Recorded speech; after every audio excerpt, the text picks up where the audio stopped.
Hello friends, tarot bye अनलो में आप सभी का फिर से एक बार बहुत बहुत बहुत स्वागत है। आज हम देखेंगे कि आपके पार्टनर की करंट एनर्जीज अगले 7 दिनों के लिए क्या रहने वाली है। अगर आप इस चैनल को रोज़ देखते हैं तो प्लीज़ लाइक कीजिए और सब्सक्राइब कीजिए। और हम जैसे कि मैं हमेशा कहती हूँ कि ये रीडिंग मैं नहीं तो खुद यूनिवर्स आपके लिए लेके आता है। तो से thank you to the universe, thank universe, thank universe, thank universe. और हम हमारे रीडिंग को स्टार्ट करते हैं।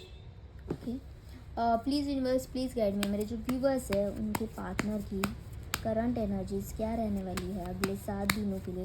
वो क्या सोचने वाले हैं उनके पार्टनर को लेके या फिर इस रिलेशनशिप को लेके, वो क्या सोच रहे हैं।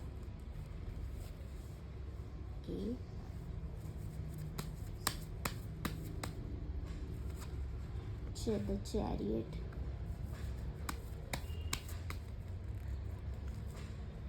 द पेज ऑफ wands,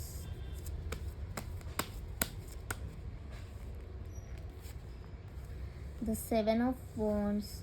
वो ना काफ़ी स्ट्रगल कर रहे हैं, काफ़ी स्ट्रगल है। King of wands, wands fire energy ज़्यादा आ रही है।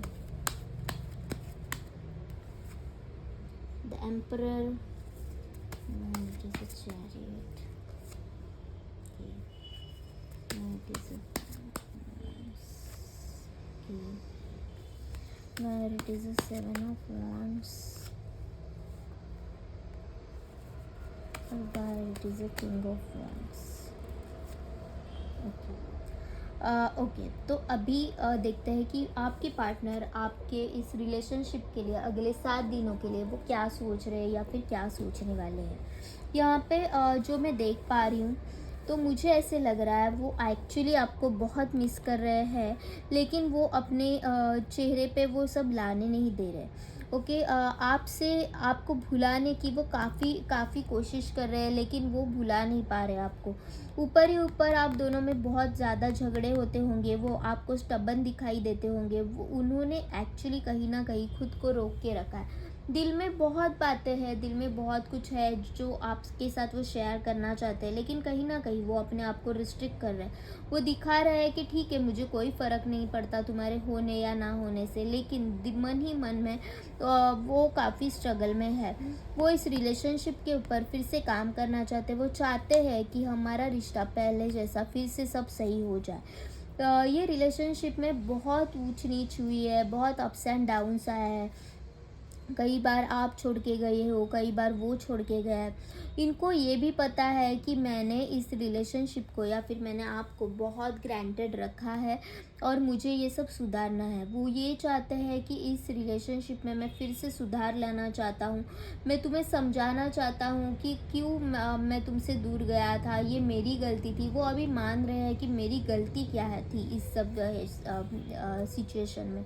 वो अभी सब ठीक करना चाहते हैं और आपके साथ ये सेलिब्रेट करना चाहते हैं। वो चाहते हैं कि हम दोनों फिर से एक बार एक हो जाए, फिर से मिले। इस रिश्ते की एक नई शुरुआत करना चाहते हैं और इस रिश्ते में एक फिर से एक नई फिर से आपको मिलना चाहते हैं। उनको समझ में आ रहा है कि मैंने तुम्हें बहुत केयरलेसली हैंडल किया है, लेकिन अभी वो किंग ऑफ वॉन्ड की एनर्जी में है। तो वो अभी कैसे है कि इन्होंने बहुत बार आपको ग्रांटेड रखा होगा, तो अभी वो बहुत प्रैक्टिकल हो गए। उनको पता है कि नहीं, मुझे मेरे करियर के साथ इस रिलेशनशिप के ऊपर भी काम करना होगा। मुझे तुम्हारे साथ एक नई शुरुआत करनी है।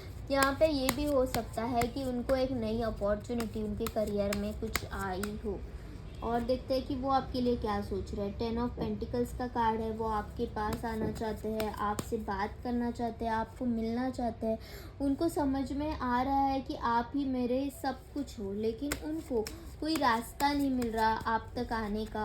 आप तक कैसे पहुँचूँ वो उन्हें समझ में नहीं आ रहा है। वो बात करना चाहते हैं, लेकिन कहीं ना कहीं आप समझौते के हालात में नहीं हो, तो उनको मतलब देखो यहाँ पे ये कैसे उस औरत के पास देख रहा है और वो औरत आगे जा रही है। तो सेम आप दोनों में वही वही सिचुएशन बनी हुई है। यहाँ पे एक कोई तो कमिटमेंट देना चाहता है, एक अपनी सारी गलतियाँ मानना चाहता है, लेकिन दूसरा जो है ना वो सुनने के लिए तैयार नहीं है। और आपके पार्टनर को बहुत मतलब बहुत रिग्रेट हो रहा है। उनको ऐसे लग रहा है कि मतलब उनको ऐसे लग रहा है कि मैं जैसे कुछ कर नहीं पा रहा हूँ। मुझे कुछ करना है लेकिन कैसे करूँ, कैसे आऊँ, समझ में नहीं आ रहा। उनको पता है कि आपने इस रिश्ते को जब भी दिया अपना सब कुछ दिया, लेकिन मैं उस रिश्ते के साथ न्याय नहीं कर पाया। तो वो अभी चाहते हैं कि इस रिश्ते के साथ न्याय हो। और अभी जब आप क्वीन ऑफ स्वॉर्ड्स की एनर्जी में हो, जैसे कि आप सुनने के लिए तैयार नहीं हो, उनको पता है कि अभी इसके साथ कोई भी यहाँ वहाँ की बातें करके पहले जैसा बहला फुसला नहीं सकते। कुछ भी है, मुझे क्लैरिटी के साथ ही जाना होगा। तो वो सोच रहे हैं कि मैं क्या कर सकता हूँ। Why here it is a queen of swords. Okay, why it is a 7 of pentacles.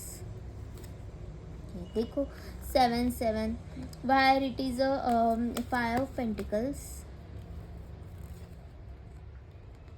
देखो वो स्ट्रगल कर रहा है, उनको ऐसे लग रहा है कि अभी इस रिश्ते से तुम तो निकल गए हो, लेकिन अब मतलब पूरी रिश्ते की जो बोझ है ना वो उनके ऊपर आ गया है। उनको ऐसे लग रहा है कि जब तुम इस रिश्ते को अपना 100% दे रही थी तब मैंने कुछ नहीं किया, तब मैंने तुम्हें ग्रांटेड रखा, जैसे मेरा मन किया वैसे मैंने तुम्हें यूज़ किया, वैसे मैंने तुम्हें मोल्ड किया। लेकिन अब जब आप क्वीन ऑफ स्वॉर्ड्स की एनर्जी में आ गए हो तो अब इनको ऐसे लग रहा है कि नहीं, इस रिश्ते में अभी कुछ नहीं हो सकता, क्योंकि मैं चाहे जितना ट्राई कर लूँ लेकिन तुम अभी मेरे पास आने से मतलब पॉसिबल ही नहीं है मेरे पास तुम आना।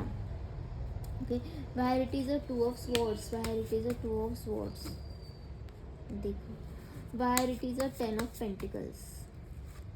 देखो तो आपको वो ये बताना चाहते हैं कि ठीक है, मैंने कुछ डिसीजंस लिए थे, लेकिन उस वक्त मैं बहुत कंफ्यूज था। उस वक्त वो बहुत कंफ्यूज थे। वो आपके साथ बात करना चाहते थे, आपके पास आना चाहते थे, लेकिन उन्होंने वो कुछ नहीं कर पाए, क्योंकि उन्होंने कुछ डिसीजन अपने फैमिली के लिए लिए हुए हो सकते हैं। कुछ डिसीजन यहाँ पे ऐसे हुए हैं उनकी तरफ से कि जो खुद उन्हें भी मंजूर नहीं थे, या फिर खुद वो भी राज़ी नहीं थे। अगर इन यहाँ पे थर्ड पार्टी है, उनकी किसी और के साथ शादी हुई है, तो यहाँ पे ये हो सकता है कि वो एक्चुअली में थर्ड पार्टी के साथ हैप्पी नहीं थे, लेकिन इनको कुछ डिसीजंस लेने पड़े, या फिर फैमिली के दबाव में आके लिए हुए हो सकते हैं, या फिर जो भी रीज़न हो, लेकिन उनको ये सब करना पड़ा। तो वो आपको इन 7 दिनों में बहुत याद करने वाले हैं, बहुत सोचेंगे कि मैं क्या करूँ और तुमसे बात करूँ। वो बहुत उदासी भरा वातावरण, उदासी भरा माहौल उनके यहाँ पे रहेगा, जो उनको ऐसे लगेगा कि तुम मेरे पास क्यों नहीं हो, तुम मेरे साथ क्यों नहीं हो। वो आपको बहुत ज़्यादा मिस करने वाले हैं। उनको ऐसे लग रहा है ना अभी कि मेरी दुनिया बस तुम हो। मुझे यहाँ पे एक चैनल मैसेज मिल रहा है कि वो है ना गाना, सुनो तो ज़रा जो दिल कह रहा, मेरी दुनिया तुम्ही हो, तुम्ही आसरा। तो वो ही गाना मुझे यहाँ पे चैनल हुआ कि वो आपसे ये कहना चाहते हैं कि आप उनकी दुनिया हो, आपके बिना वो अधूरे है। और वो जब भी एक कंप्लीट फैमिली के साथ अगर देखते हैं ना खुद को, अपने आप को, तो वो बस आपको पाते हैं। वो आपके पास आना चाहते हैं, वो चाहते हैं कि हम दोनों का फिर से रियूनियन हो जाए, हम दोनों फिर से साथ में आ जाए। यहाँ पे बॉटम ऑफ द डेक से भी देखते हैं कि क्या है। देखो वो अपने आप को बहुत रेस्टलेस फील कर रहे हैं। उनको ऐसे लग रहा है कि बात करो ना मुझसे, क्यों नहीं बात कर रही है। वो अपने आप को रोक के रखे हुए, शायद वो अपने इमोशंस उतने शो नहीं कर रहे हैं, लेकिन वो बहुत रेस्टलेस है। उन्होंने लिटरली भगवान से प्रे कर रहा है कि प्लीज़ भगवान कुछ ना कुछ कर दो इस रिलेशनशिप में। टेम्परेंस, वो इस रिलेशनशिप में बैलेंस लाना चाहते हैं, और खुद की हालात भी उनके काफ़ी बिगड़े हुए हैं। तो वो चाहते हैं दिल और दिमाग में एक शांति आ जाए, बैलेंस कर पाओ। जो भी इन्होंने बिगाड़ के रखा है ना, वो संवारने की कोशिश ज़रूर करेंगे। अपने आप से ही कहीं ना कहीं ये नाराज़ दिखाई दे रहे हैं। इनको मतलब सब है इनकी लाइफ में, फैमिली है इनकी, अच्छे खासे फ्रेंड्स है, सब होते हुए भी कहीं ना कहीं ये इंसान अपने आप से नाराज़ है, बाहरी दुनिया से नाराज़ है। इनको बाहरी सुख कोई भी राज नहीं आ रहा है। वो कोशिश तो कर रहे हो सकते हैं, लेकिन उनको राज नहीं आ रहा। मतलब जाते भी हो गए दोस्तों के साथ कि चलो जाते हैं दोस्तों के साथ थोड़ा सा घूम फिर के आते हैं, लेकिन वहाँ पे जाके भी उनको ऐसे अंदर से वो अकेले ही है। फैमिली फंक्शंस में भी जा रहे हैं, अंदर से ही वो अकेले ही है। उनको मतलब समझ में नहीं आ रहा कि क्या करूँ मैं, वो आपको इतना मिस करे, इतना मिस करे। तो देखते हैं एंजल्स क्या कह रहे हैं। Please angels, please guide me कि मेरे व्यूअर्स के लिए क्या मैसेज है यहाँ पे। टेक एक्शन, आपको कहा जा रहा है कि कोई एक्शन लो। आस्क योर एंजल्स, अगर आपको कोई रास्ता नहीं मिल रहा, आपको ऐसे लग रहा है कि मैं क्या करूँ, समझ में नहीं आ रहा, मैं इस इंसान के साथ बात करूँ ना करूँ, क्या करूँ, तो आपके एंजल्स से पूछो, वो आपको ज़रूर अच्छे से गाइडेंस करेंगे। एबंडेंस आपकी लाइफ में, एक खुशियाँ आ रही है, एबंडेंस आ रहा है। ये आखिरी महीना है और नया साल आने वाला है, तो एबंडेंस लेके आने वाला है नया साल। अनलाइकली जो आप सोच रहे हो वो वैसा ही हो, ये ज़रूरी नहीं है। कुछ अलग बात भी हो सकती है जो पर्दे के आड़ है और वो दिखाई नहीं दे रही आपको। तो डोंट स्टॉप। अगर आप उनसे मिलना चाहते हो, अगर आप उनके साथ बात करना चाहते हो, कुछ मिसअंडरस्टैंडिंग है वो क्लियर करना चाहते हो, तो प्लीज़ डोंट स्टॉप, आप पूछ सकते हो। यू आर रेडी, देखो यू आर रेडी, आपको मैसेज आ रहा है कि don't stop and you are ready. Communicate clearly, अच्छे से सामने से बात करो। कुछ भी कन्फ्यूजन है बात करो और ट्रस्ट करो। यूनिवर्स के ऊपर ट्रस्ट करो और आपके पार्टनर के ऊपर ट्रस्ट करो, आपकी इंट्यूशंस के ऊपर ट्रस्ट करो कि आपकी दिल की आवाज़ क्या कह रही है। तो ये है आज का गाइडेंस। अगर आपको ये रीडिंग पसंद आई हो तो प्लीज़ लाइक कीजिए, शेयर कीजिए और सब्सक्राइब कीजिए। Thank you universe, thank you universe, thank you universe and thank you to all of you. Thank you.